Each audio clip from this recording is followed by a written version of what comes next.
Foxhole in, I guess, right? Well, or that was the Foxhole one. That was the Foxhole one.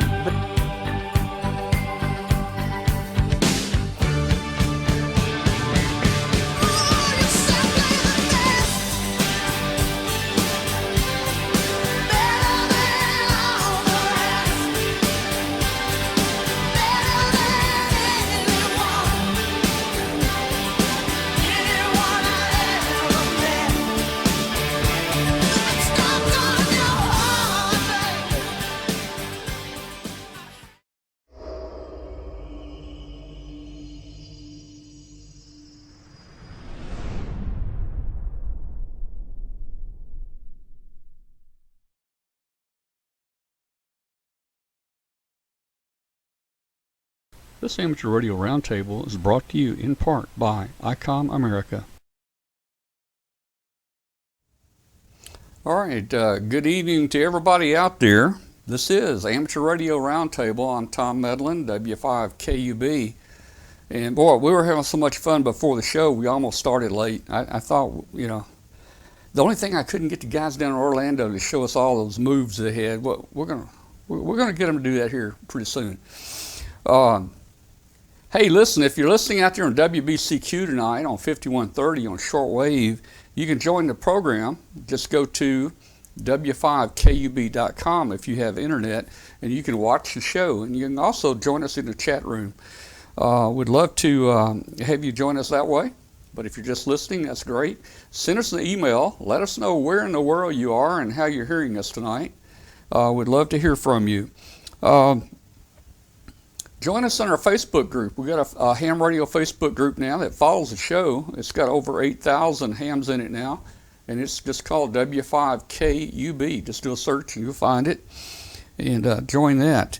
Had a great 40-meter net tonight, although the band wasn't that great. We did have about 25 or 30 check-ins tonight. Hey, you guys should have been around yesterday. Katie Allen joined us on 40 meters yesterday. That surprised all of us. But she's gonna be on here one night. In fact, I'll let her call the net one night. Let's see what we got going tonight. Man, a lot of things going on here. We got our friends from Orlando on here with us. We got Joe in here, and we got Katie in here. Let me jump down on our remotes, and let's just pull in Joe and Katie for a second and talk with them. So, hey, Katie, how you doing tonight? Hi, Tom. Hi, everybody. Great to be here. Nice to see you. And that was fun to pop on and surprise you yesterday on the radio. Yeah, you did. You really surprised me. And you had a pretty good signal, too. So, Dwayne, if you're listening back there, your radio's working okay. Well, thank you. Yeah, we actually got decided this weekend. I did a lot of work in my craft room. I thought, I want to get on the radio for a bit. And it was late, and of course the bands aren't great for voice stuff, but I said, I haven't really played around with FT8. Let me try that out. So Dwayne got me all hooked up and made almost 50 QSOs from all the way southeast Florida all the way up into Alaska and Canada. Even got Jason from Ham Radio 2.0 down in Texas in there, and actually had a lot of fun with it. And that led me to realizing that my log on my computer was horrendously out of date. I hadn't uploaded to Logbook in the World since God only knows when. So we got a little work done in the shack this week, but I'm happy to report my log is now fixed, and I believe I'm current on Logbook of the World. So if you've been waiting for a QSO from me, check again. It might be there by now. But yeah, I've been having a good time, and looking forward to hearing what's going on down at Hamcation this winter, I guess. And glad that the guys are joining us, and glad to have Joe back. Looking forward to seeing what he's got going on too. All right, let's just jump over and talk with Joe a minute. How you doing, Joe? All right, Tom. Nice chilly evening in wintry Lincoln, Nebraska. Before I do my program tonight, I'll remind everybody about Last Man Standing. I will be operating KA6LMS on December 17th. And I will be on FT8, and I will be running Foxhound mode, so I can get 3 or 4 cues at once. So that should be a lot of fun. Well, that's cool. And of course, it'll be on a different frequency than normal FT8. We'll be up a few kilohertz, but we're going to do Foxhound mode. Okay. Well, I've worked the station out there a couple times, but usually they're on when we're preparing for the show. They usually get on Tuesdays about this time, and it's real difficult for us to work them there. But great. Hey, get out there and make a lot of contacts, and let us know. Give us a report when you get back how it went, man. Yep, that'll be on the 17th. So I'll be gone for a few days around there. You going to be home in time for Christmas? Oh, yes, definitely. All right. Well, good. Good. Of course, I don't worry about Christmas. Right. You know what we're supposed to do? We're supposed to go see a movie and eat Chinese. Yeah, right. And hey, you might get a BB gun this year, man. But but I might put my eye might out. shoot your eye out. Yeah, man. Best Christmas movie ever. Yeah. I've never watched that, and I should. Oh my man. gosh. Oh, I'm gonna have to ban you. I know, and everybody wants to give me one of those leg lamps and stuff. I'm gonna have to ban you from the show if you tell me you have never watched that. I mean, I can't believe it. Well, I haven't, and I've only watched 8 Crazy Nights once, so there. I think I have an extra copy of A Christmas Story. I might be popping it in the mail to you tomorrow. All right. Well, no. Well, look, let's get started here, and let's jump down to where it's warm down here. First, let me ask you something. Katie, do you have snow out there right now? Of course I have snow. It's Wyoming, and it's December. All right. And how many feet deep is it right now? I mean. Oh, probably about, 12 to 18 inches. Okay. How about you, Joe? You got any? Not at all. Right? About 30 minutes west of me, they've got about 6 to 8, but here none. Wow. Okay. Well, we don't have any here, and as you guys know, we've discussed the bad weather, the winter weather we get here. When we get that 1/4 inch of snow once a year, man, it shuts this place down pretty bad, man. You don't go anywhere, and the stores are sold out of bread and milk, and it's pretty tough around here, man. And that snow lasts about 6 or 7 hours before it melts off, too. I hate you, Tom. Yeah. All right. Well, let's go to where it's warmer, and I'm looking forward. I know Katie's going down in February, and I'm going down in February. Let's pull in our guys from down in Orlando and get them in here. And let's see. We'll take Joe off the screen here a minute. Joe, have you been down to Orlando to the Hamcation? Oh yes, this year will be my 5th time. Okay, you'll be there this year. I already have my hotel reserved, my car reserved, and my airplane. Were you there last year? Yes. Why didn't I see you, or did I? Yes, you did. Okay, I couldn't remember. You were just getting ready to go on a cruise, if I remember. Yeah, I couldn't remember. Okay, all right. Well, look. I'm pretty sure we have pictures of you guys together. Yeah, maybe. Okay, hey, let's get started here, man. We've got Michael here with us. And we've got, we got Michael and we got Mike, right? Is that right?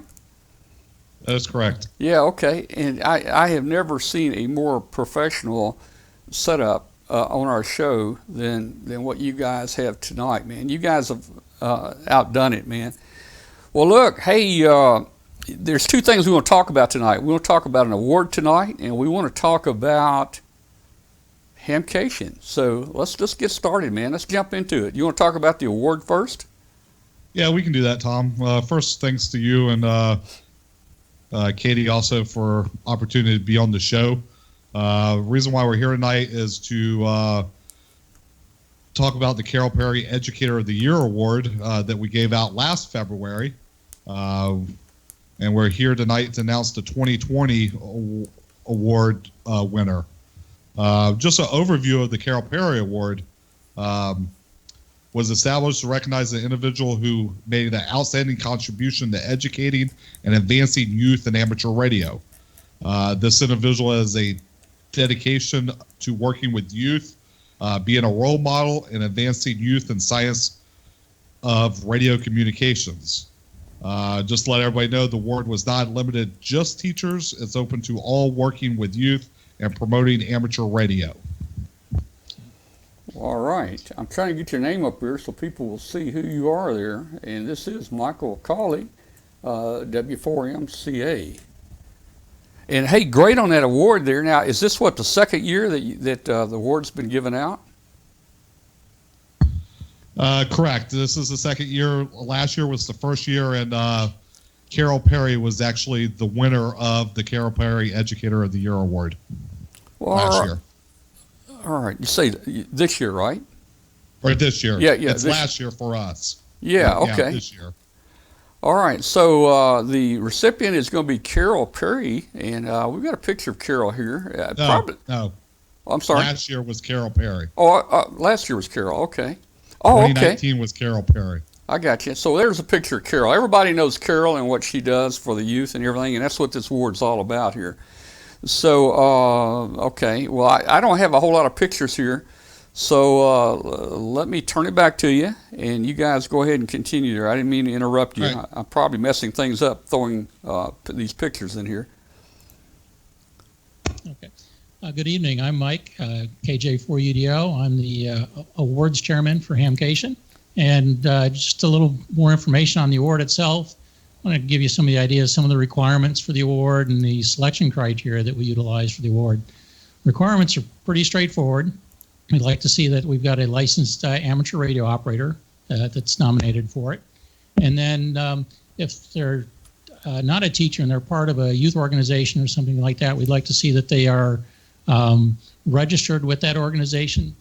And also, if there's any youth protection, safe environment training that's required by that organization, that they fulfill those requirements.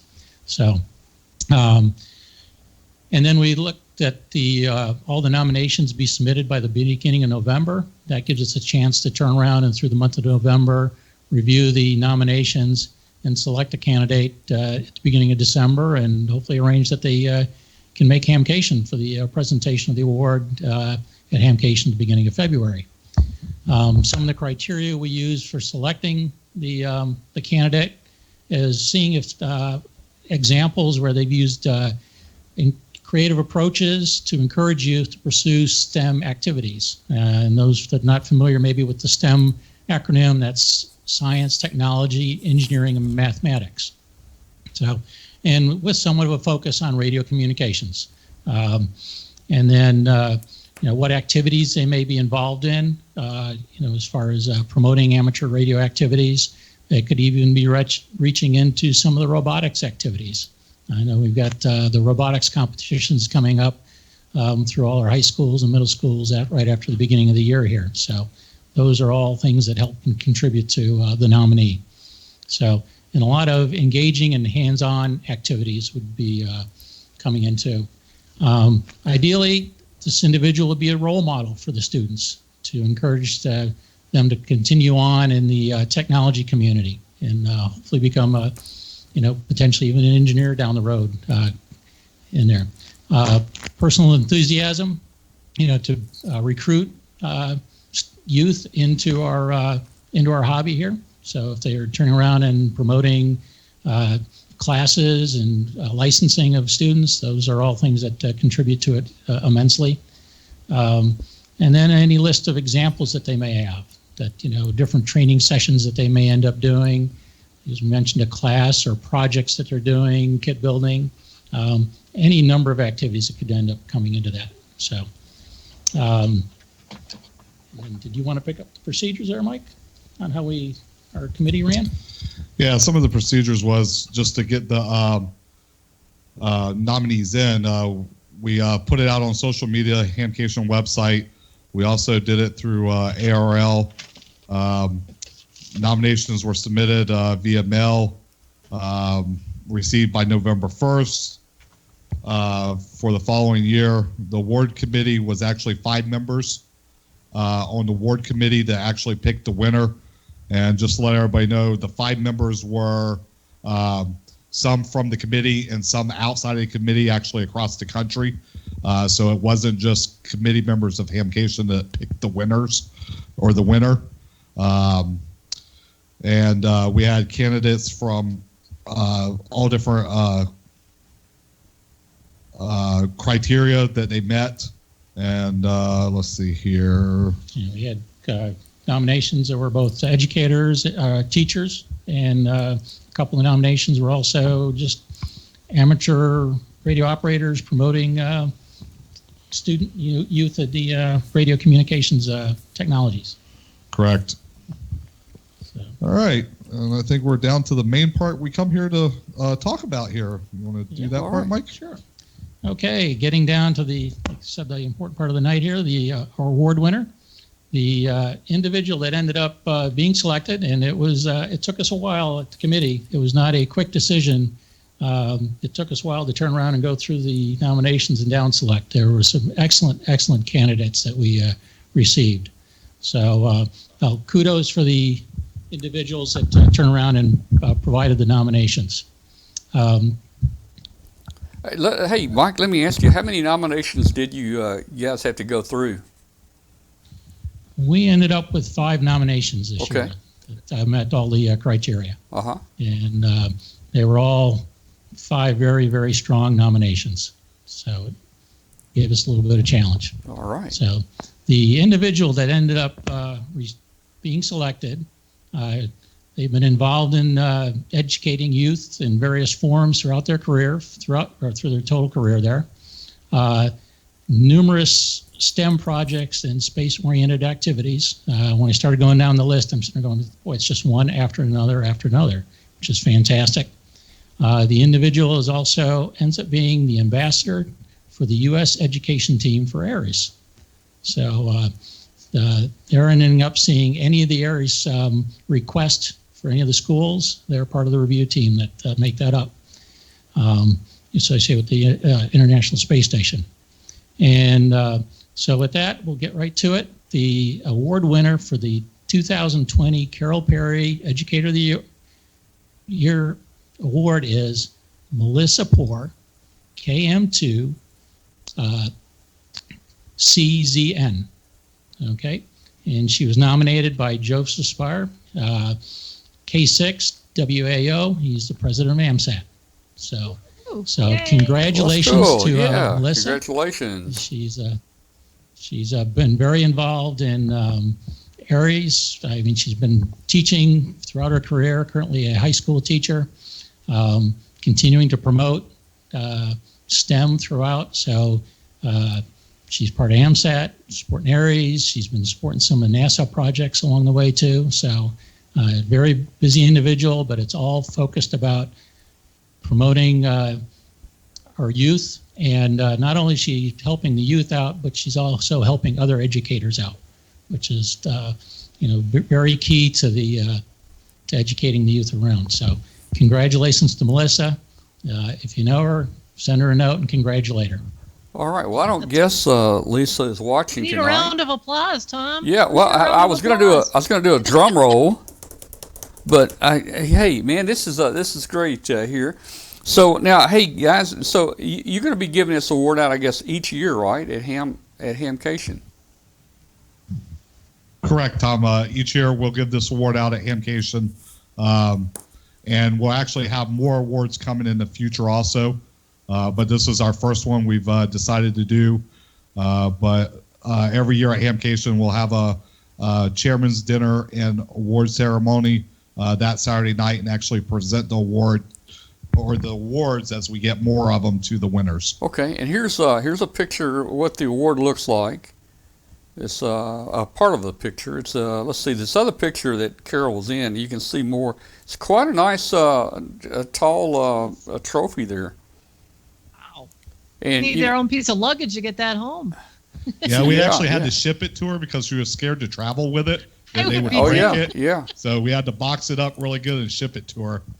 That's beautiful. Well, I think this is great, and Carole has just done a phenomenal job with the youth and all the things she's involved in, and we see her at all the Hamfest, and she's always involved in these groups, and that's great that we've got an award now with her name on it.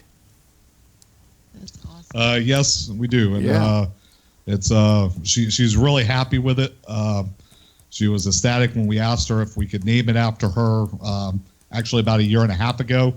So she's really proud of it. All right. She's a super lady. Wow, that's great. And it's nice when you can have an award in recognition of someone who's still with us. And then they can, for Carole, it's a way for her to see the fruits of all of her years of labor and all she's done for the ham radio community and seeing people follow in her footsteps. I think it's wonderful what you guys are doing. Yeah, I was actually kind of shocked that nobody's come up with this award before we have, with her name on it, since she's basically a legend in education with amateur radio. So Yes. I'm kind of shocked that nobody else has done this. So we're happy to be the first to do it. Way to She go, seems to be guys. thrilled with the whole thing, the way it's been All going right. forward, too. Well, So, all right. I was trying to bring Katie into the picture here, but you guys are. There we go. I couldn't bring They're her taking in here. over. You know, maybe it's because I tried to do it while you were talking or something. I don't know, but Oh, maybe. hey, it very cool, man. Hey, we can't wait to get down there, man, and visit with you guys and see this. And so there will be an official award ceremony. Is that right? In Saturday night. that is correct. That is correct. Okay. Well, great. All right. You gonna have good food too there, Michael? You know, I mean, good steak. We're or working on something? it. We're working on some changes with some of the food stuff we were having. It's hard to compete with Dayton on their food up there, so we're trying. But we're looking at having some of the similar type of vendors at Hamcation, and a little bit more of them this year. Well, let's so talk. we're also looking at for the food area to have some extra tents out there so people can sit under them and enjoy a little more seating space while they're eating also. Yeah. Oh, that'd be nice. Well, let's jump into some pictures here about Hamcation, and you know, we're not that far away, just a couple months, and we'll be down there, and hopefully we can stir up some interest on here and get some more people heading your way. You know, look at there. Now that cannot be Orlando. I can tell you right now. I couldn't resist because that's what it always looks like before I come to Hamcation. Well, I think you you know, were trying to escape last year, weren't you, Katie? Did you I almost was. make it? you know, she always goes to extremes. She goes to extremes there. I tell you, I wish we had better weather. But we just, we have to live with what we've got here. Oh, I couldn't resist. Yeah. I stopped sharing because that was the one picture I wanted to pull up for you. I have others, but that was Well, look, let's see. I got a one, few pictures, but let's. Let me jump in a few. And Katie, I know you got a few, and let's talk about it. And Michael and Mike, you guys jump in and help describe what you're seeing here, because you know it better than we do. But hey, first I saw Mark in the room a minute ago, and Kelly was trying to get in. This was made. This was made down in Hamcation last year. There's your friends Mark and Kelly there, and you guys really work with other hamfests like the Dayton Hamfest and the Huntsville, don't you? Correct. We do Dayton, Huntsville, and a new one we actually just started working with about a year ago was Stone Mountain Hamfest. Oh, okay. So there's actually a group of us now really trying to work together to promote amateur radio. Okay. Well, here's what the weather looked like when we were down there. I mean, you can't ask for much better weather, can you?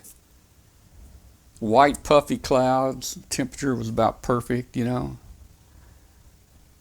Let's see. I think I thought I had some of the food vendors here. I don't know if I can find them or not. Probably can't. But you've got quite a large flea market outside, and you also have inside buildings here. Correct. We have outside. We have last year, I believe it was almost 300 tailgate spots sold.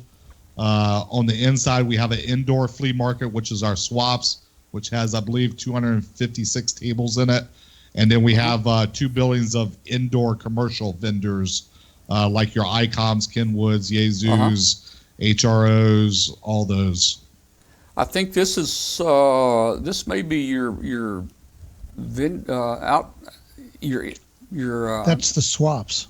Yeah, that's the swaps building there. Yeah, So that's basically the indoor tailgate flea market area. Yeah. Let's see. We already looked at that one outside. Well, that's one picture. You've got multiple buildings there. That's your outside. Some of your flea market there.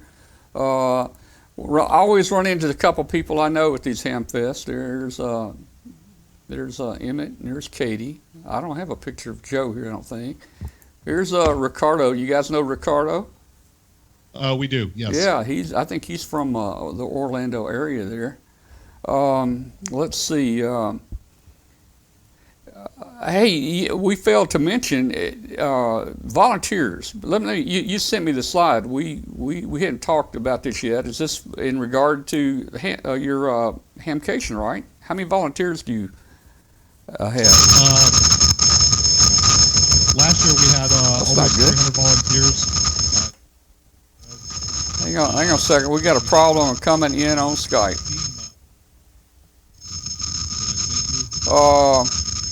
Hey, Joe and Katie, can you mute your mics? Let's see if it's coming from you. Katie, can you guys mute your mics? Let's see where it's coming from. Okay, it went away. Who muted your mic? Was that Joe? No, I didn't do anything. Okay, all right. Well, We're still here. it went away. It went Michael away. broke it. Okay, let's talk volunteers. How many volunteers does it take to put this thing on down here? It takes almost 300 volunteers. It's a lot of people. Wow.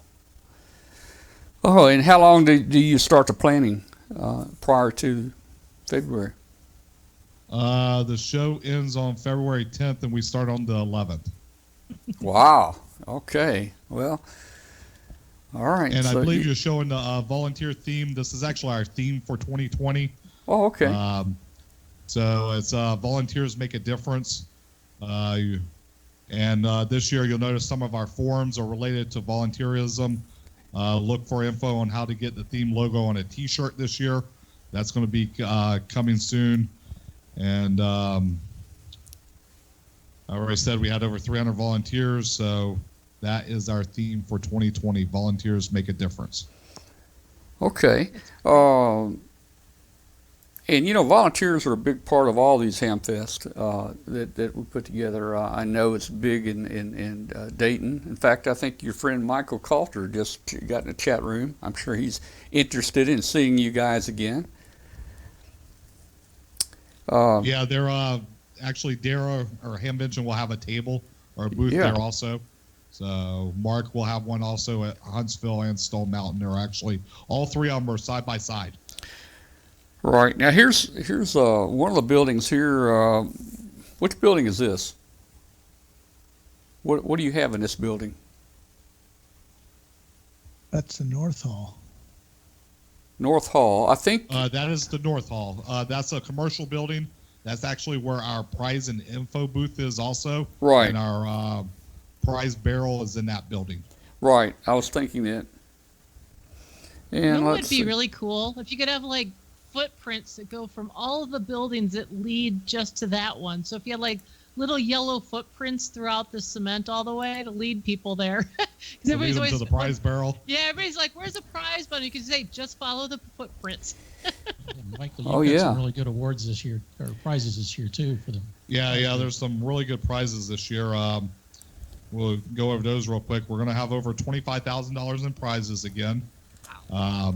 Our early bird prize will be a Yaesu FT3DR. Our Friday grand prize, which we just started last year for our Friday grand prize, is going to be a Kenwood 590 SG. The Saturday grand prize is going to be the new ICOM IC 9700. Oh, nice. And the Sunday grand prize is going to be the new Yaesu FTDX 101D. Wow. All right. I'm trying to pull. I'm on your. You don't have to be present for the grand prizes. Yeah. You do not have to be present to win the grand prizes, only the hourly prizes. And we will be selling tickets again just for prizes like we did last year. But we're going to already started up selling them now.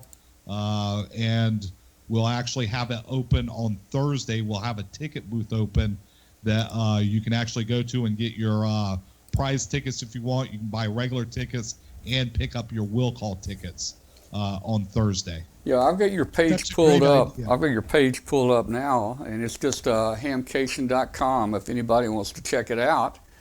And I was looking for the prizes. I see you got our little ad there on your website. That's good. Yeah, I was looking for prizes. I forgot what link to see the prizes. If you look under the very top, If you go under, I think it's the second tab. In event info, let's see. Yeah. And then there There's, should be one that says prizes. Yep, there it is. Where is it? Keep going.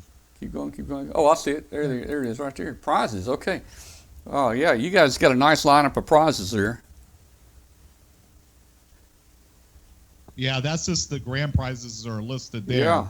And the further down is last year's prizes that we gave out. So these are some of the hourly prizes that we gave out last year that are listed there. So a lot of those will be similar type of HF radios and stuff like that we'll give out for this year also. Okay. And you can get tickets online here, right? Purchase online or in person? You can purchase admission tickets online. We're not doing the extra tickets for the prizes online at this time. Okay. All right. Well, can't wait. It's going to be great. Hey, Katie, have you got some pictures that you want to show us from Hamcation last year? I do have a. You have any there? Let's see. I've got. Yeah, let me see what I got. I had a few here. Let's see. Michael, I actually she's looking pulled at up pictures. from a. You want to talk about the new app that's going to be in addition to Yeah, this is Hamcation a 2020? big one for this year. Yeah. The ARL Events app. Oh yeah, talk about that. Dayton used it this past year. We have partnered with ARL and Dayton that us and Dayton will be using it for 2020. It will support, look for the latest being released later this month. ARL is going to put out a news release or a public relations release on it. But the app, you can actually view the hourly drawings on it. It will have the prize list on it. Exhibitors, you can actually punch in, let's say if ARL, you can type in ARL on it and it will actually pull it up on a map and show you exactly where they are, what building they're in. It will have the form schedule on it. And there's actually an area in there where you can meet other attendees, where you can get to know people. So that's going to be a major addition for Hamcation this year. Yeah, it will be. That'll be very handy too. Yeah, that app was really great last year at Hamvention, so I'm looking forward to trying it out at Hamcation. That's for sure. Yeah. So especially, even though we've been there 3 times now at the new place, 2 or 3 times, still can't find anybody yet, and and trying to figure out who's in what building. So having that app to quickly look up where someone was is like priceless, and I think that's going to be great for you guys too. Same thing, since things are spread out among so many different places. Let's see. Oh, here's a picture for you. I'm not sure why my microphone's showing up though. Can you see it? Oh, there we go. I see that. So you saw me standing in actually my mom's front yard in all the snow, and that's usually what the road off my mountain looks like when I'm heading off to see you guys. So even if it's a cooler day like you're experiencing now in the 50s, it's still warmer than that. This is just a couple of photos I pulled up from previous years. This is my friend Ruth, 2 Echo 0 Mike Hotel Uniform from England. She and Robin will be over again this year. We were hanging out at the Diamond Antenna booth talking with Denise. And a couple of years ago, I stopped by and visited with Gary and Jason doing the Ham Radio Now podcast. And that was kind of fun to crash in on their podcast. And that's Jason, who I managed to make an FTA contact with this past weekend. Yeah. There's Don, one of our regular viewers. You guys know K4YE. And there's, of course, Emmett. We were hanging out in the beautiful sunshine of Hamcation. And, of course, you can't get away without finding a bunch of us YLs hanging out together. There's Dawn and Melanie and Catherine, and having lots of fun with my fellow ham chicks. Oh, and there's Robin and Ruth, and just saw the news that they will be over again this year for Hamcation. They like to come escape the United Kingdom weather and come visit one of their favorite ham fests at Hamcation. And there's Ricardo again from Deers. You guys, when you go out to the Deers van, you'll always see Ricardo there helping out. And there's Joe. I don't know how my photo got a little blurry, but see, there's proof Joe was there. He was there. Wait. And Could that be photoshopped? No, he No, was there. that's actually him. Yeah. All See. I'm not that good with Photoshop. There's Faith, Hannah, and Grace. They were wandering around doing some shopping on their own and grabbed a quick picture with the girls. Then Friday night is Florida Contesting Group, and a lot of times I get to go to the dinner with the FCC, and it's a lot of fun. And there's Miss Ellen, W1YL, along with Janet Kale, 7MF, and had to take a snap of two of my favorite ladies. And I think that's actually all I pulled up from the past couple years, from some photos that I thought were kind of fun to share. But there's so many people too that I see every year, and been going for, I think my first year there was 2007. So I've only missed a few Hamfests down there along the way. One of the fun was Dwayne and I went one year just to get out of Wyoming for the winter, and we once again, as usual, had a hard time getting out of here. And we got down there. It was one of the years you guys actually had not the greatest of Orlando weather. It was maybe in the 60s and kind of raining. Rainy. Yeah. And all of you local guys were apologizing to us. We're like, hey, we left the house and it was 22 below zero, so we're good with 66 and a little bit of rain. Well, But it's always I fun was and looking there. forward to it. I went there once about 20 years ago. I don't remember anything there looking like it has now. Michael, did it used to be at a different location maybe 20 years ago?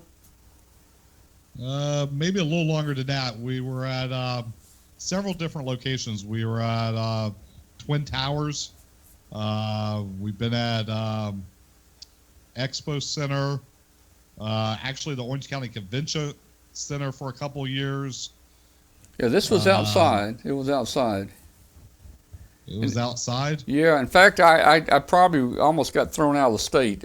Hey, it was out like in a, it was like, I don't know if it was fairgrounds or what it was, but I remember the bathrooms were like single buildings, and on one side there was a door where the men go in, and the left side there was a door for the women.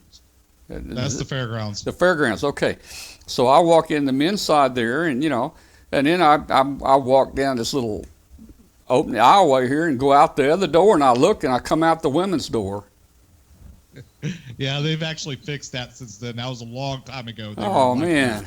Okay, so it was there. Okay. Yeah, that was actually the fairgrounds. Yeah. Okay. And that's the same place now, right? Yeah, same location. We've been here for 30, early 90s now. We've been there. Well, you've got plenty of room to expand, and I tell you, I mean, like, you can see, here's a shot of the flea market, and it is so huge, I didn't get to see it, probably half of it. It kind of reminds me a little of Dayton, how they're spread out now at the fairgrounds. You guys are spread out too, and you got plenty of room there. Correct. Yeah, there's a lot of area that we can use for flea market outside. One thing we do have here that most Hamfests do not have, we have the capability of hosting over 200 RVs with hookups that most Hamfests cannot do. So we have over 200 RVs every year that come down also. Well, that's great. Anything else you want to tell us about it? I mean, while we got you guys more guys things here? that was on for this year. We're actually having an Oxcom course. It's going to be February 4th through 6th. This is one of the volunteer type of things that we're trying to give back to people. They're not offered that often, so the info is on our website under affiliated events. The class is filling up, so if you want to take it, you need to register now for it. So it will be the Tuesday, Wednesday, and Thursday prior to Hamcation, and it'll be locally at one of our EOCs locally being put on. And attendance is limited on that, so yes, if there is an interest, sign up soon. And then, of course, go over some of the forums we're having. Currently, there's 34 forums scheduled. Some new ones that we're going to have this year. We actually have Ward Silver coming in, N0AX. A lot of people might know him from his grounding and bonding books that ARL puts out. He does other books also. He's going to be doing a forum Oxcom's going to have a forum. Parks on the Air is going to have a forum also. Of course, actually, Tim Duffy's coming down. He's going to do a forum on high-performance, low-band receive antennas for 160 and 80 meters. Dr. Bob Howe will be doing a forum. Let's see, and of course, Carole Perry will be doing her forum on youth. Let's see, Joe is actually doing a forum there also on kit building. Yep, let's definitely. see. And I'm going to do a kit build too, but that'll be before. Yeah, and actually, here's the other thing too, that since he mentioned it, the Wednesday of Hamcation is actually our local Orlando Amateur Radio Club meeting. Joe's going to actually come in, and we're going to actually provide everybody that shows up and actually do a full kit build for a couple hours at night in our swaps building. So it's open to anybody that wants to come to the meeting, actually get to see Joe early and actually do a full kit build with everything provided for you that we're doing also. And one of the new things also that we're having done this year is Bill Brown's coming. He's going to actually do a forum and do a high altitude balloon launch from Hamcation. I know he's done several of them for Dayton and Huntsville, and even I think you broadcast a couple of them that were for Dayton also, Tom. So yeah. He's going to actually be there doing one of those on Saturday at 3 p.m.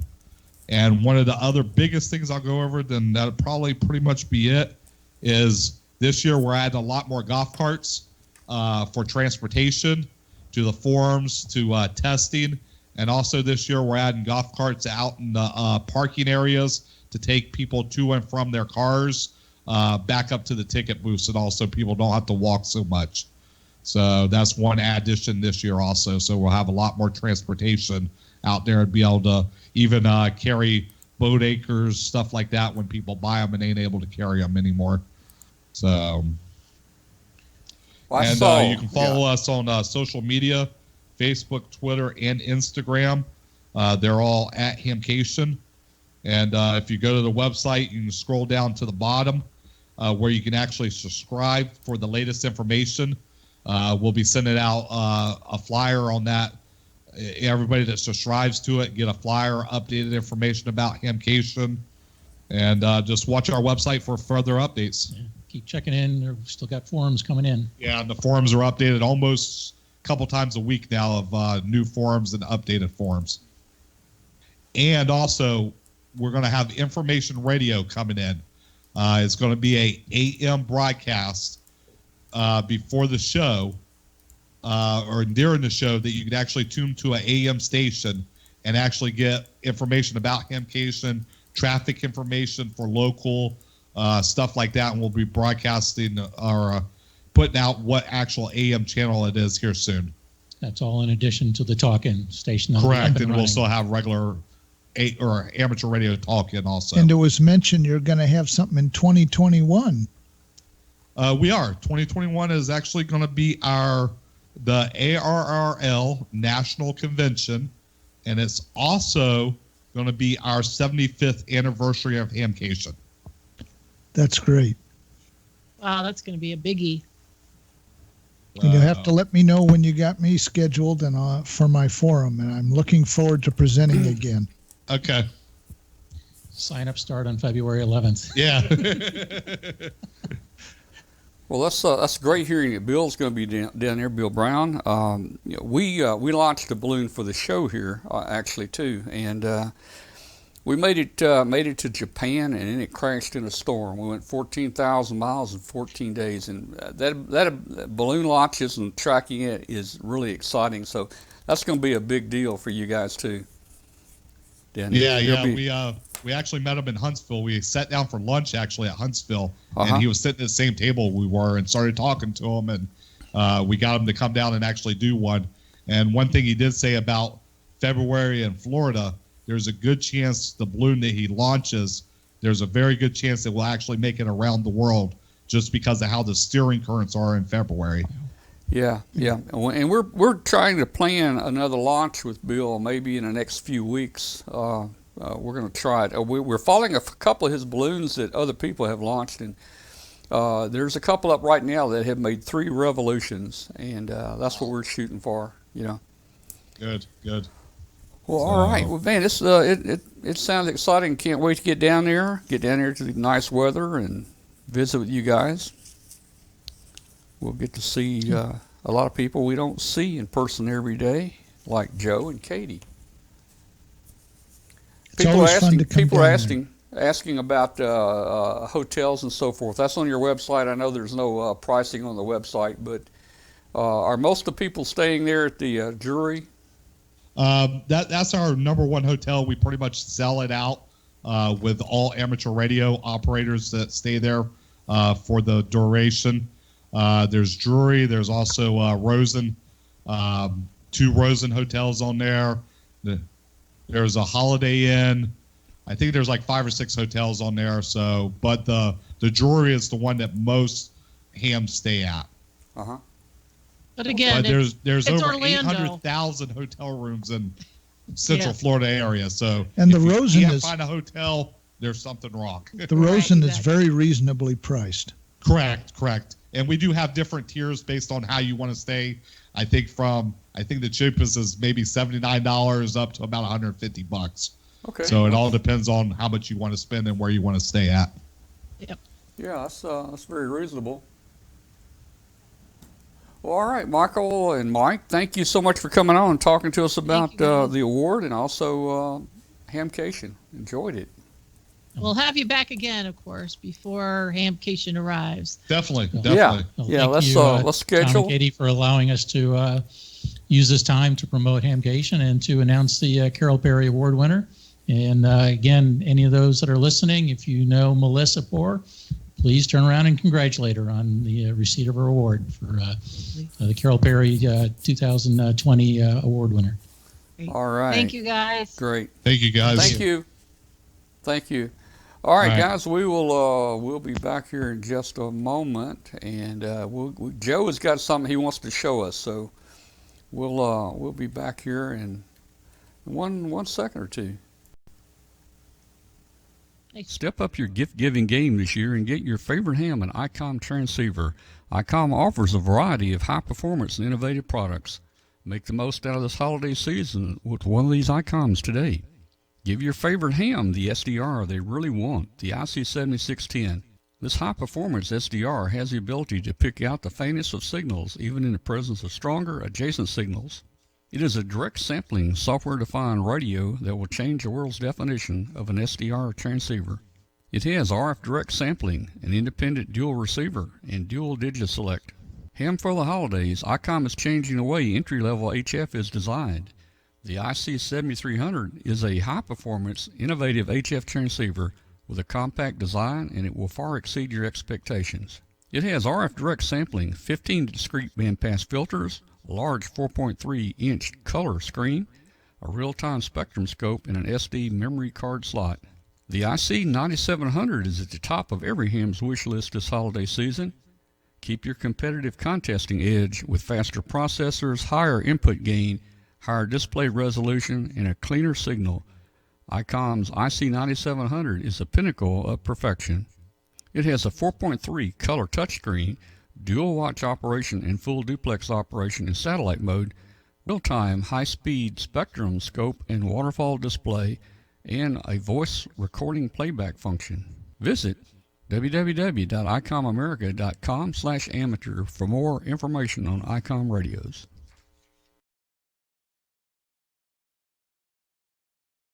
LDG Electronics provides state-of-the-art antenna tuners for every amateur need. From QRP to QRO, fixed stations, portable and remote, an LDG tuner will match your radio to your antenna using our lightning-fast, proprietary tuning algorithms. LDG is a family-owned and operated company dedicated to bringing innovative, quality products to the amateur market. All LDG products carry a full 2-year warranty that is fully transferable. Support is only a phone call or email away. We're always here to help you. Visit us on the web at ldgelectronics.com.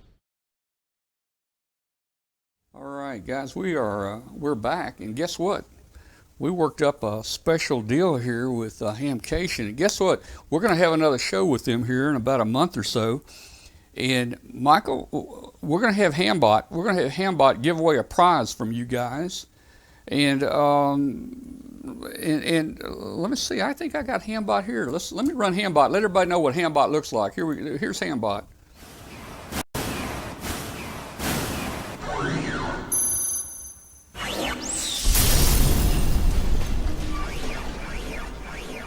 All right, that was Hambot right there, and we're going to use Hambot. Michael, tell us what you want to do.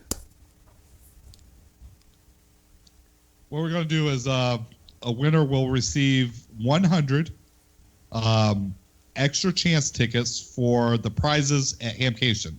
So one winner will receive 100 extra chance tickets. Wow. All right, now. So that'd be 100 chances to win one of the prizes. Now, that's for the main prize and everything, is that right? I mean, if you actually are at Hamcation and turn them in, that would be for any prize that's there.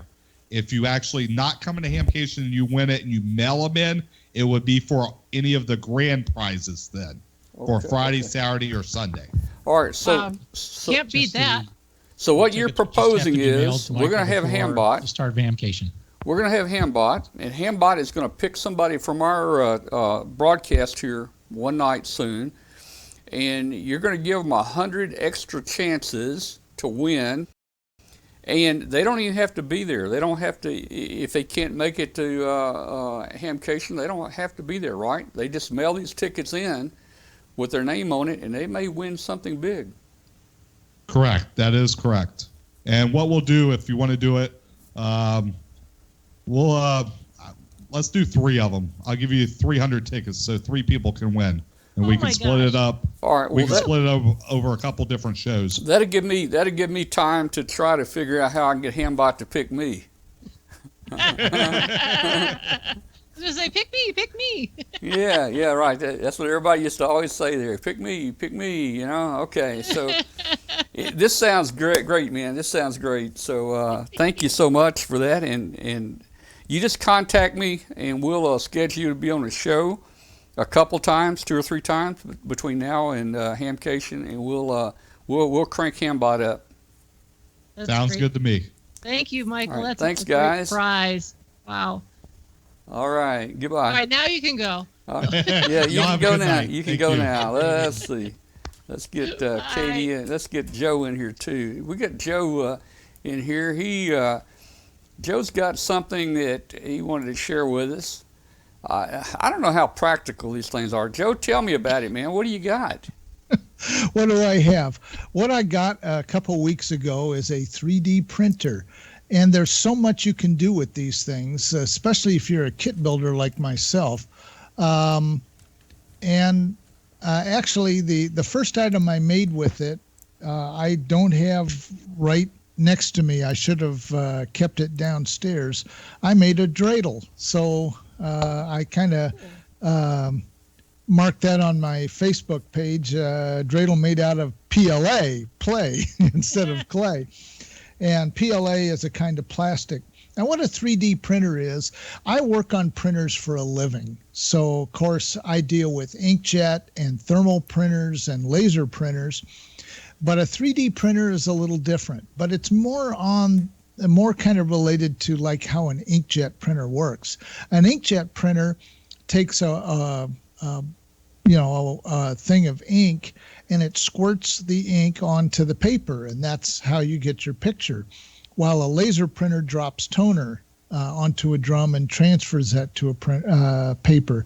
What this does is it melts plastic, and the plastic comes on a spool. We call that plastic filament, and it looks like a wire, and it is. It's just like a plastic wire, and the printer draws that in, and it puts it into the print head we call the extruder, and it heats it up and it squirts it onto this platform we call the bed.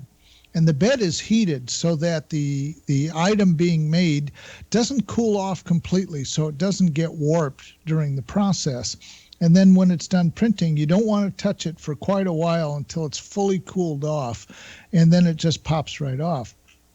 The one I have is called a Creality 3 Pro, and when I got it, it was on sale for $199. I think it's like $260 now, but they do run a lot of sales on these. There are some from a company called Monoprice that are not a kit, and they're as inexpensive as $149, and they're already assembled.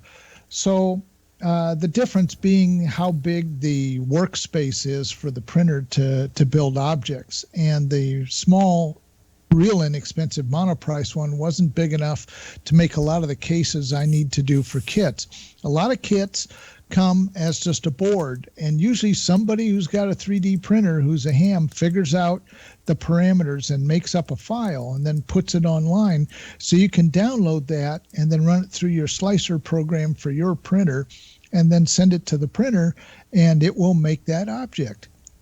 So a 3D printer works kind of like an inkjet. It goes back and forth and up and down, and it just shoots the plastic where it belongs, and then you get this object when you're done.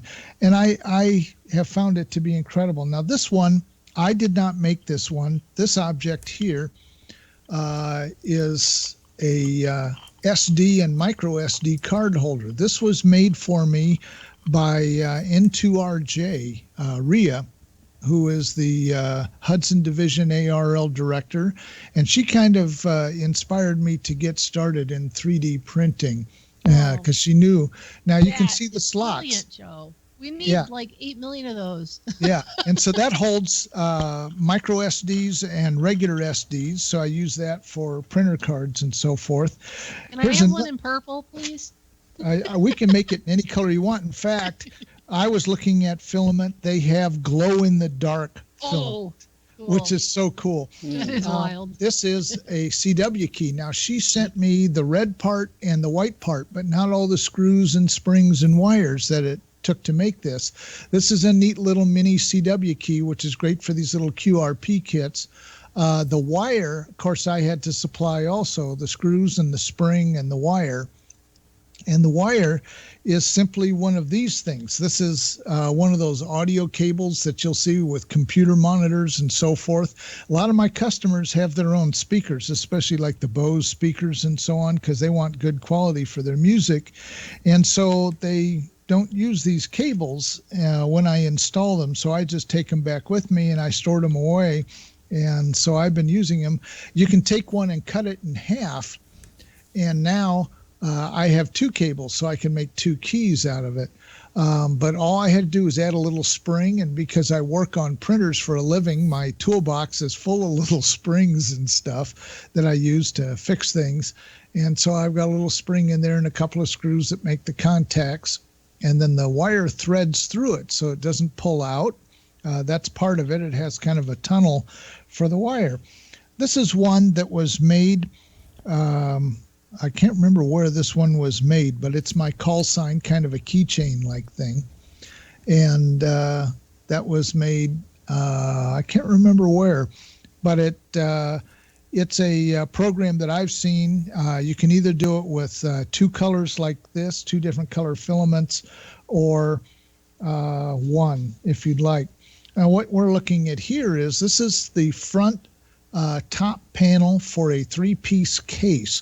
And this will be for the QCX CW transceiver.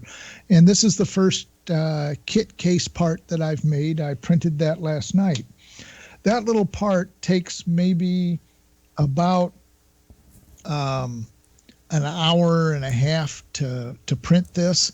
The bigger parts of the case will take 5 hours or more to make each.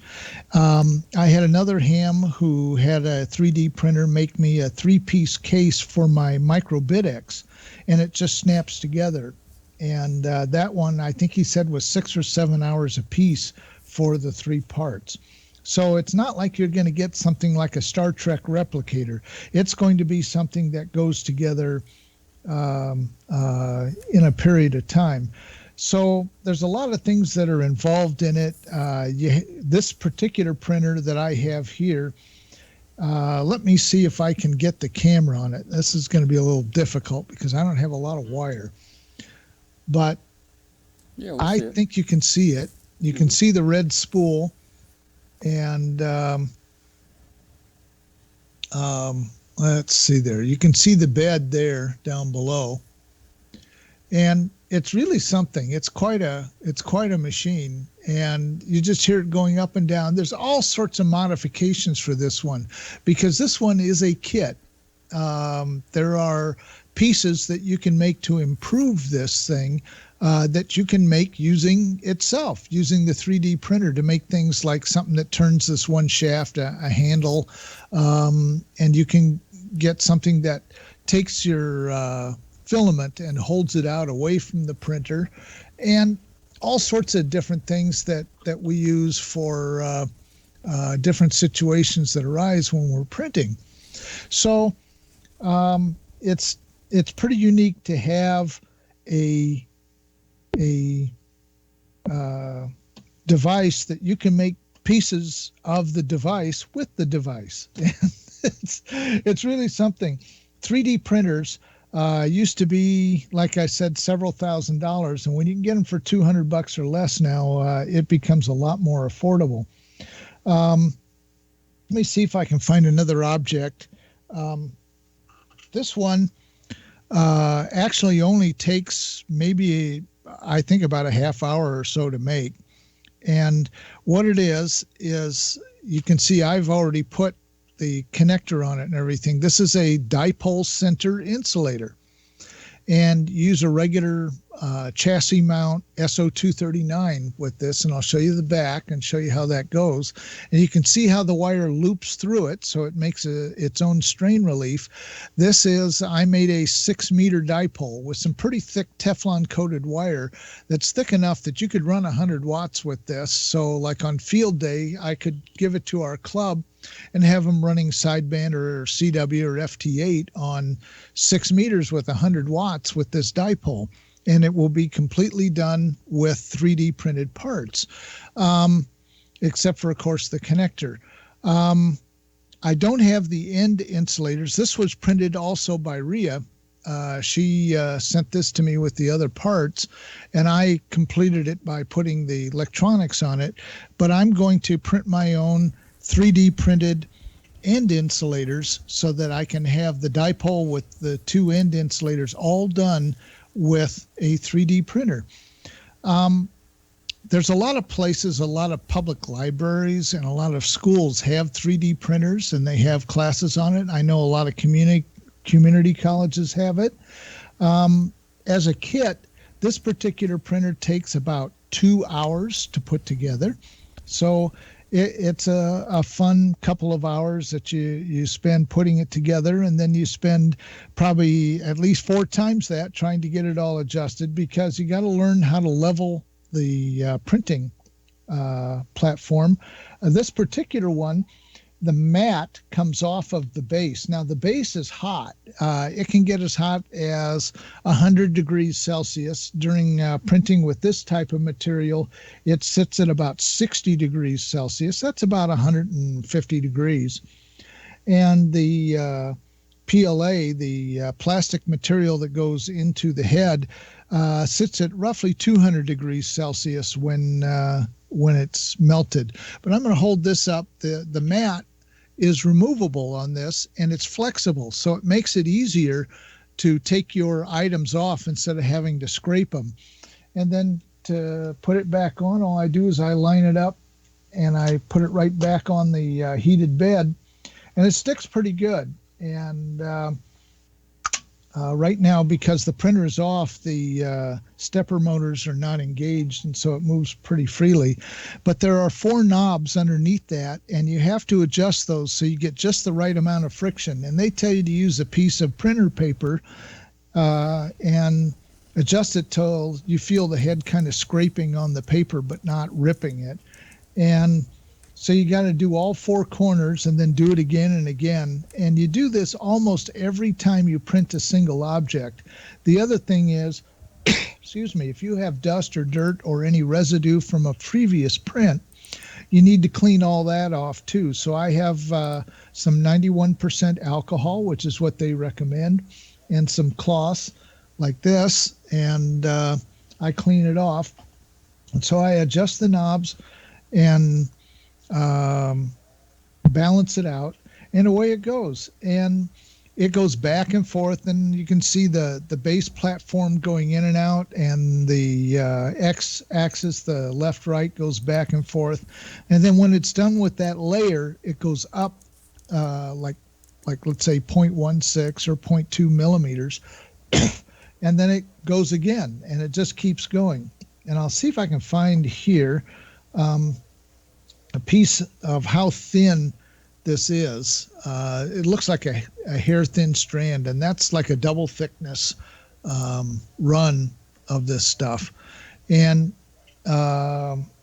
you do use a lot of extra filament, because a lot of times I use what's called a skirt or a raft, which is an extra layer on the bottom, so that it makes the footprint of the object I'm printing much larger, so that it doesn't accidentally get bumped off or something like that during the printing process. But the neat thing is that this is the wave of the future. They talk about how they have been able to 3D print organs for transplant and things like that, or tissues for heart patients and things like that. And so the 3D printer is really the thing of the future. And I think that we as hams join with the maker type people in embracing this technology. I am learning from these makers tremendously, all the ins and outs of having one of these things. I didn't have anybody over my shoulder, but I sure had at least 3 people that were constantly answering my really dumb questions that aren't dumb questions when you get one like this that's a kit that you have to do a lot more adjustment on. But I get the flexibility because I can put different firmware in this thing, which you can't always do with the other commercial ones that are pre-made. Things like that. Now, you're not going to solder when you put this kit together. Everything is just plug in, pretty much plug and play, and make sure you don't forget one of the connectors. And when you boot it up, I don't know if you'll be able to hear it or not. I'm going to see if I can light it up and make some noise here. But it's got fans and things like that. And let me see here if I can bring the camera over so that you can see it. It's lighting up now.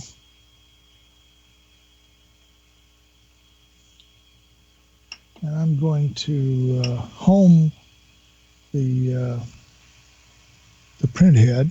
And let me see if I can.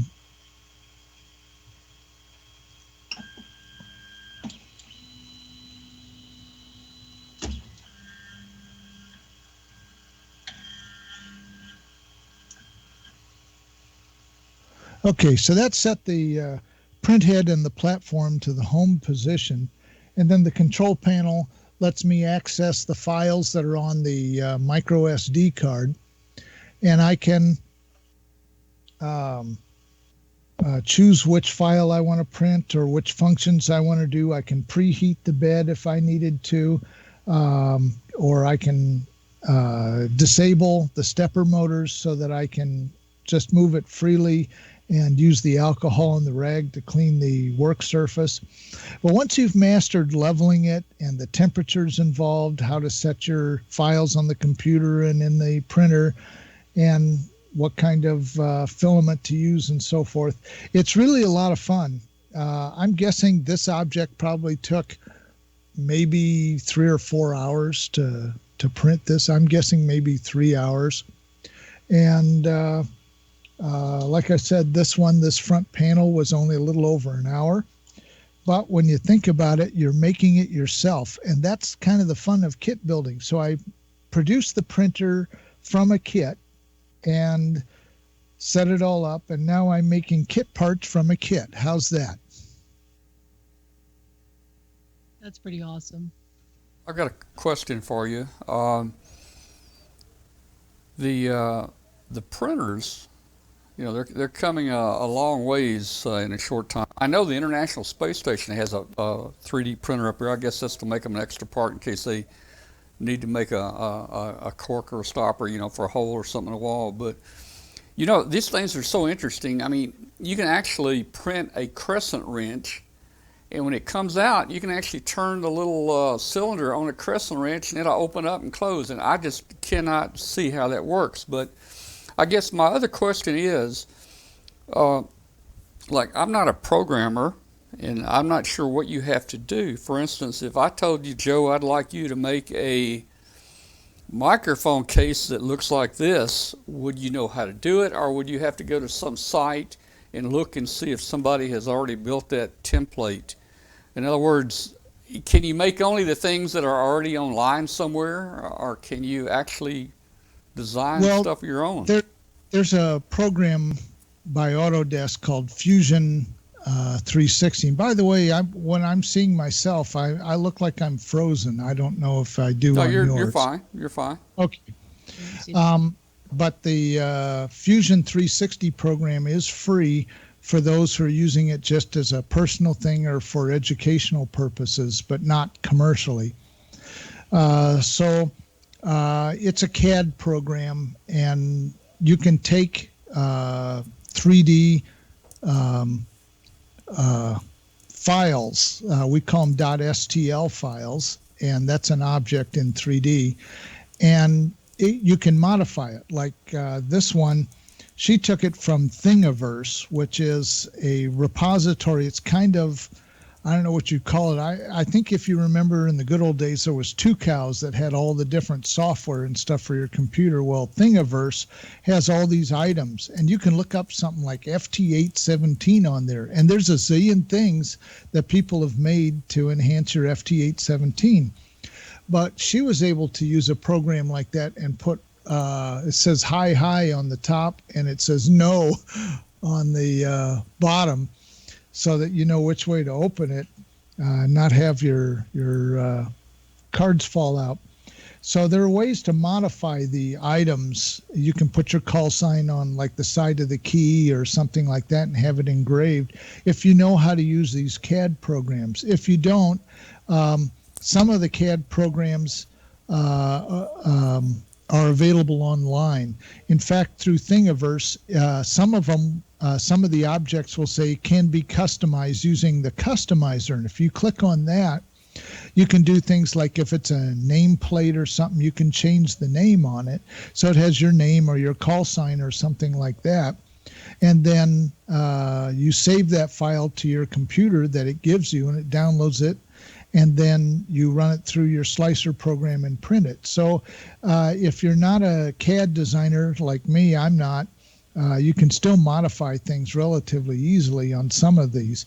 But if you take the time to learn it, those that know how to use these programs are really doing an incredible job.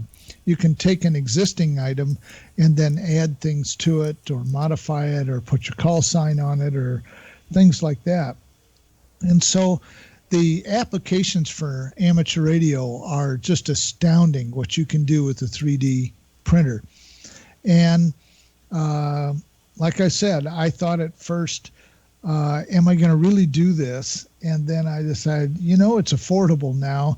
I'm not going to buy that $2,000 Ultimaker or whatever. I'm going to get this $200 Ender 3 Pro. And it works great. There's another one called the Prusa. That's a little more expensive. And all the parts of the Prusa are made on other 3D printers. So it's a 3D printer that's made on a 3D printer, which is made by a 3D printer, which is pretty interesting. But putting together that kit is a lot more involved than this particular kit, which takes about 2 hours to assemble. The electronics, like I said, are already assembled. All you do is you plug in the wire to the right socket that they tell you. The instructions, unfortunately, because this comes from China, is just a bunch of pictures on a sheet. And if you follow that, you can probably get it. But there are so many YouTubes about this particular printer online. because it is very popular. And you can look at those YouTubes and then just keep pausing the YouTube, finish that stage, and keep going. So 3D printers are the way to go. And I'll tell you what, Tom, the next time I see you, I'll make you a little name tag or something with the 3D printer with your call sign. How's that? Well, that's cool. I noticed the name tag you had, or the keychain or whatever that was 2 colors, I believe. Wasn't it a blue and a white? Yeah, what this guy did was he printed the base in blue with the outline and everything, and then he modified the program so that you run it again with white filament, and it sticks to the top of this object. And so you're using 2 different colors of filament, and it just, as it's hot and being laid on there, it sticks together. Yeah, well, so that's how it's made. That's so cool. Well, just like you said, I mean, you know, I have seen where you buy a basic 3D printer, and it actually makes itself all the parts to make it a much bigger printer, and it's just amazing how it can almost build itself. Yeah, there's a lot of things I can do for this. One of the first things I did, because it had trouble going up, the vertical mechanism was getting bound up, and it turned out that was a problem with the substitution of a different motor. And so the way to solve that is a couple of shims. And what you do is, the problem is the motor won't go up very high, but neither are the shims. They're pretty close to the board. They're only a couple millimeters at the most. So you print those, and then you uninstall the motor and then reinstall it with the shims in place, and then it goes on. So you can fix the printer with parts from the printer. I had to do things like I was discovering when I first was testing it, that the belt, the X-axis belt that goes left and right, was kind of bouncing up and down. And so the prints were a little erratic. And so I watched a YouTube, and they showed how to loosen 2 screws, take a little screwdriver and pry it outwards a ways to tighten up the belt, and then tighten up the screws. And now the belt is the right tightness and gets rid of that problem. So there's a lot of online stuff to go with these. And like I said, 3D printing is the future. And I was surprised the plethora of items that there are out there, ranging from, like I said, these code keys and kit cases and all sorts of pretty complicated things, down to things like Pikachus. And if you have a Monopoly set, if you look up Monopoly on Thingiverse, that's THINGIVERSE.com, Thingiverse, you look up the word Monopoly, it'll come up with houses and hotels and things like that you can print in the right colors if you have the right color filament. So there's pretty much anything you can make with it. And it just takes time and patience to get it all set up. But once it's set up and you get good at it, you can have a blast with it. I like sitting here, like working on my column for the magazine, and having that thing running in the background, and having my HF rig listening to some frequency all at the same time. I hear the printer going back and forth, and I hear the net on HF, and I'm typing my column. But a 3D printer, I think some clubs now have bought them and keep them like at a clubhouse or something, so their members can use them and make things. But more often I see them in places like in Omaha. They have a place called the Do Space that's run by the local community college, and they charge you so much for the use of so many ounces of filament or how many inches tall your item is. Just be prepared to get it started early, because it does take time to print these objects. And so if you can't afford one, check out your public libraries or your schools or your community colleges to see if they have a 3D printer available. All right. Well, Joe, hey, very interesting. I don't think the printer is for me right now. If I want something, I want it now, man. I don't want to wait hours for it to print, man. Well, it's not as long as you think. Yeah.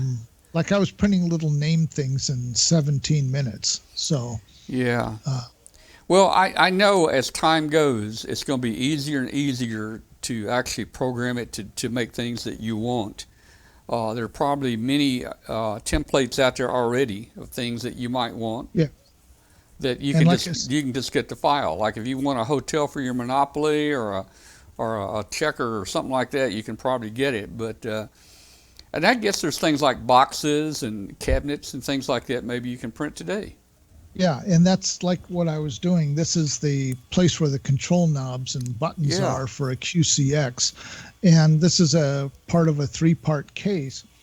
And when it came off, I thought, oh, I'm not sure this looks right. But because I was using a raft to stabilize it, I use a hobby knife, like an X-Acto knife. And that's how you clean all that off. And you have your finished item.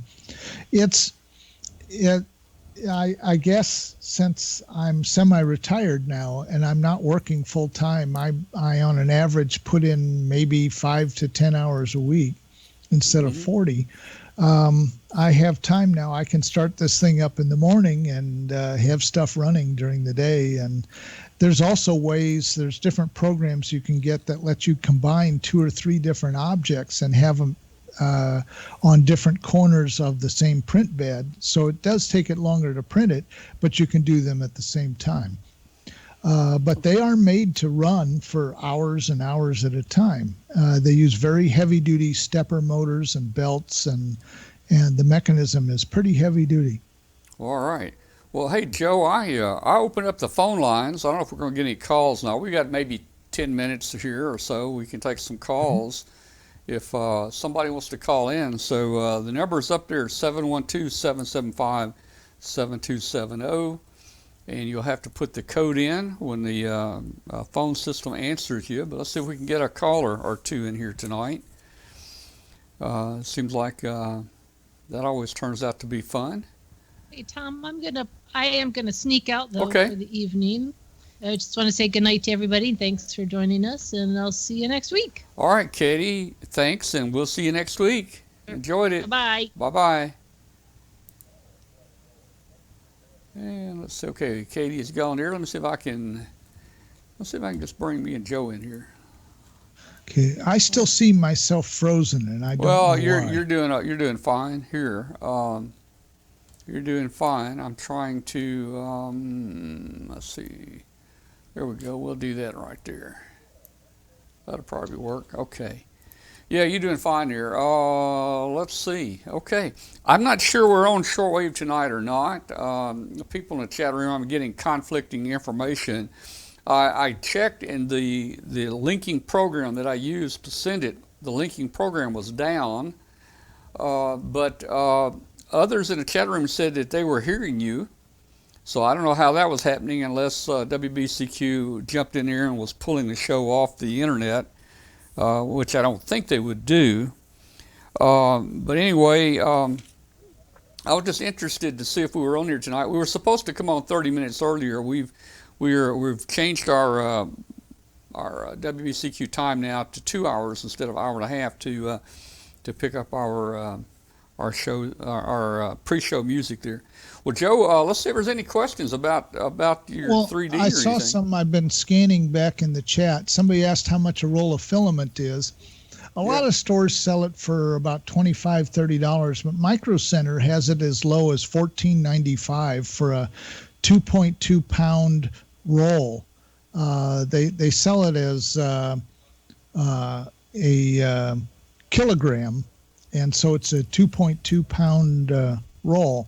Yeah. And so I've seen it. In fact, the roll that's on this thing cost me $14.95.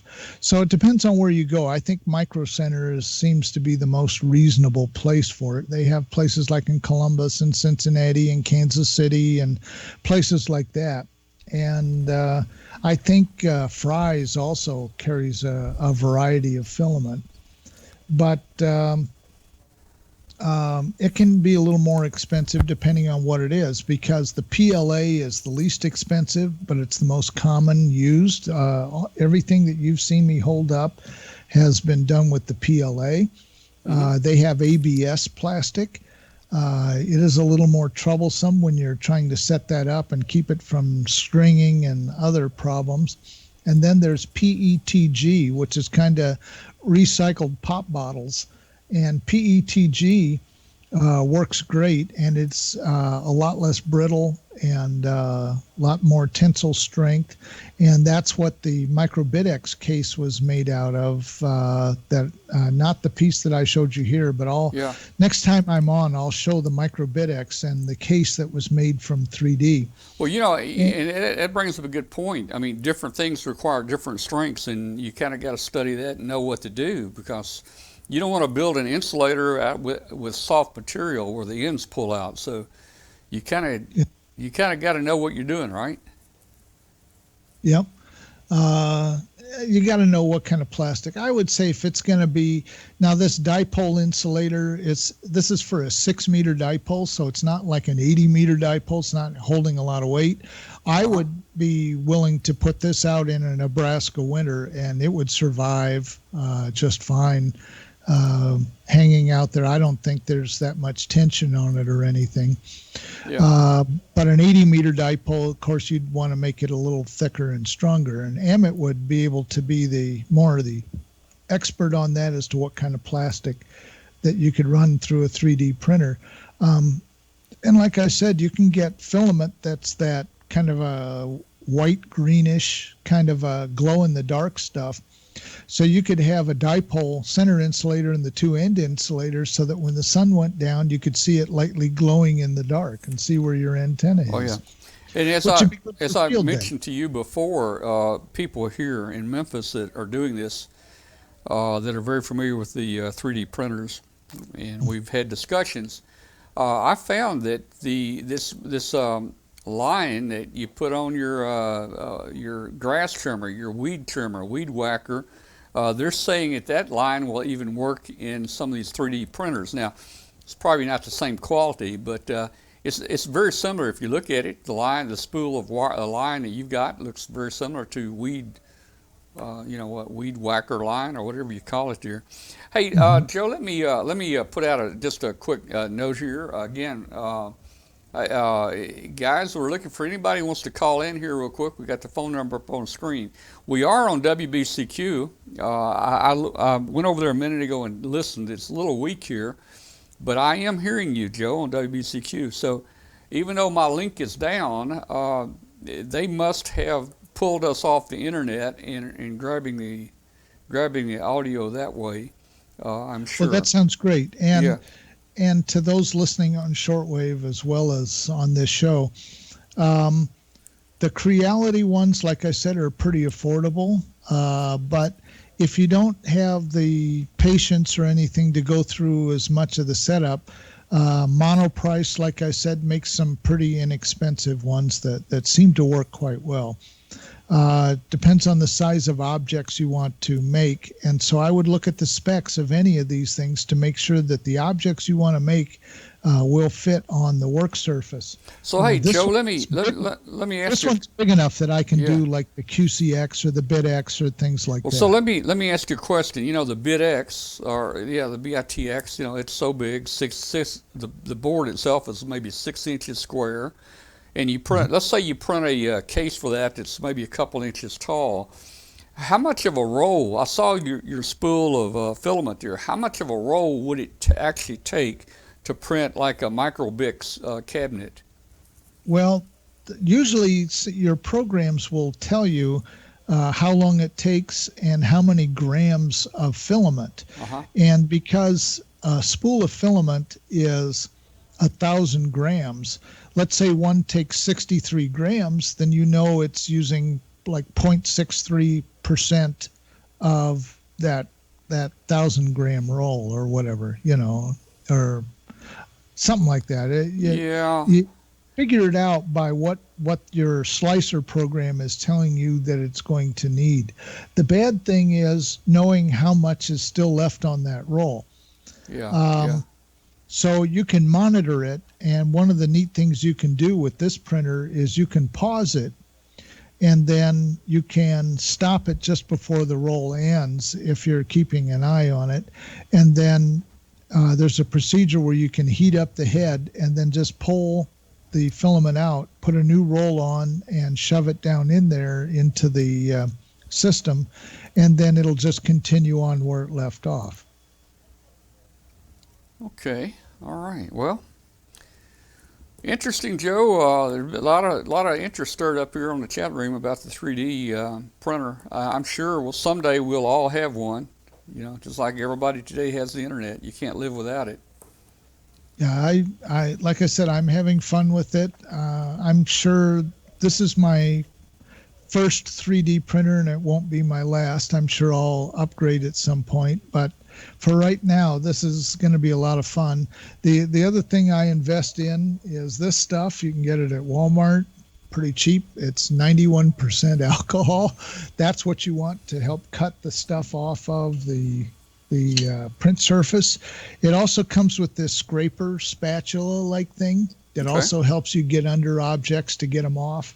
But the platform, like I said, once it cools down to completely room temperature and is cool to the touch, you can lift that off and then just bend it a little bit, and a lot of times things will pop right off too. But there's still little pieces left from the raft and so forth that you got to scrape off and clean off, so you have a perfectly clean and ungunked up platform. And so I do that, and then I run the alcohol and the scraper on it and make sure that it's all nice and clean, and then I'm ready to go again. Well, I'm sure someday you'll talk about you can't print the cable. I bet you someday you'll be able to print a cable. They will have some type metallic material in there that will melt, and they already have that. Do they? In fact, there is a kind of a special filament you can get that works in some of these that heats up high enough that you can actually print something with metal. And it's kind of like printing with solder, if you were to think of it that way. Right. I have seen it done. I've held objects that were made that way, but I'm not sure if this printer would accommodate it or what. But I know that it's out there, that there is metallic filaments, and they have one that's wood. They call it wood, but I think it's like a plastic with like wood grain in it, and so that the finished object looks like a wood grain. All right, well, Joe, it's about 9:33 here. I'm not sure what time it is there. Probably 8. It's yours. Probably 8:17 there, right? I mean. Nope, same as yours. Oh, it's the same. Okay. So we'll. I think we'll go ahead and end the show there. We didn't get a single call tonight. And but I think we had a good show, and it was very interesting talking about the 3D printer, and you know, I may give you one someday. There are people in the chat room said they have printed the Microbix cases, and they could get a couple, 2 or 3 cases out of one spool of filament. Yeah. So it's not as expensive as you think to make things with it, and what's cool is that you've already made the kit, you've made the radio, and now you're making the box the radio goes in. So you can't beat that. So I'm going to say 73s from this end, from Lincoln, Nebraska, and remind everybody again that I will be on December 17th at Last Man Standing, and it'll be roughly starting between 5:30 and 5:40 or so in the afternoon Central Time. So you'll figure it from there for the other time zones, because it's 3:30 in the afternoon there in California when we're on, and we're only on for 45 minutes to an hour. And I will be doing Foxhound mode, so you're going to have to watch the Facebook, Twitter, and the cluster for the exact base frequency of the Foxhound. Okay? All right. Well, very good, Joe. Thank you so much, man. We'll see you maybe next week, or we'll definitely see you here soon. Okay. 73 to you. Yep. And somebody asked the filament again. It's anywhere from $15 to $30 for. All right. That was Bill. All right. Hey guys, I want to show you something here real quick. I got a nice QSL card in today. This is from our friend Jim, AB5JM. And there's a nice card he sent me. Boy, it's a really good quality card. It looks good, man. And everything is raised on there. You can feel the printing on there. It's really a cool card. He sent that to me, and Jim, I'll be getting you back a card as soon as I can. I've got some cards ordered. My cards are going to look kind of like this. I haven't had any new cards printed in such a long time. They have my old address on it. So I thought I'd go with something a little bit more modern today. So I've ordered me 1,000 of these picture QSL cards here. So as soon as I get them, folks, and I know a lot of people have sent me QSL cards from talking on 40 meters in the afternoons. I should have my cards in about 3 weeks, and we'll get you some cards back out to you there. Hey, if you're still listening, if you're listening on WBCQ, send us an email to tom@w5kub.com. That's tom@w5kub.com. Let us know where you are and how you're hearing us there on shortwave. Love to hear from you. And hey, everybody out there, join our Facebook group. It's called W5KUB on Facebook. We have about 8,000 hams in there. It's a great place to just talk ham radio. And we can pull your pictures, we can pull your shack pictures from that Facebook group and show them on the show here. So, hey, Joe, somebody said they saw a chicken. Do you have a rubber chicken hanging there somewhere? What? You're muted. You're muted. Okay, you're right. Do you have a? Now I got my audio back. Do you have a chicken there somewhere, real quick? Yes, I do. And that was given to me by a couple hams at Orlando last year at Hamcation. They invited me to their, I think it was Friday or Saturday evening barbecue. Yeah. I think it was Friday evening. And they had a cookout, and they have a 160-meter net. Most of them are in the southeast part of the country, and they meet on 1950.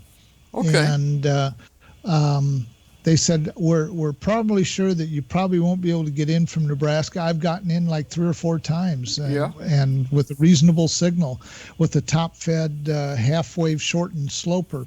Well, that's cool. So they were surprised to hear me from Nebraska, and they gave me that rubber chicken, so it's always on the wall. Well, look, And I that have a is chicken. I don't simple know if this is like your chicken or not. I don't know if you remember this, Joe. If you remember, I can't see you for some reason. you can't see me. Okay, I'm holding up a rubber chicken here.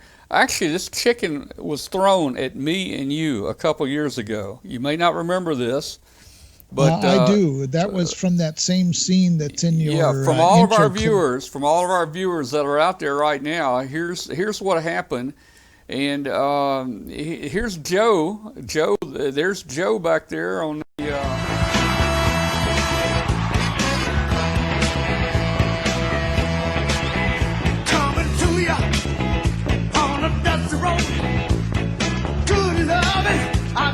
Truckload, and when you get it, you got something. So don't worry, 'cause I'm coming. I'm a soul man. I'm a soul man. I'm a soul man. I'm a soul man. So anyway, guys, I was trying to find get my mic turned on. But anyway, this chicken was thrown at Joe and me. You saw us there playing in the. You saw us playing.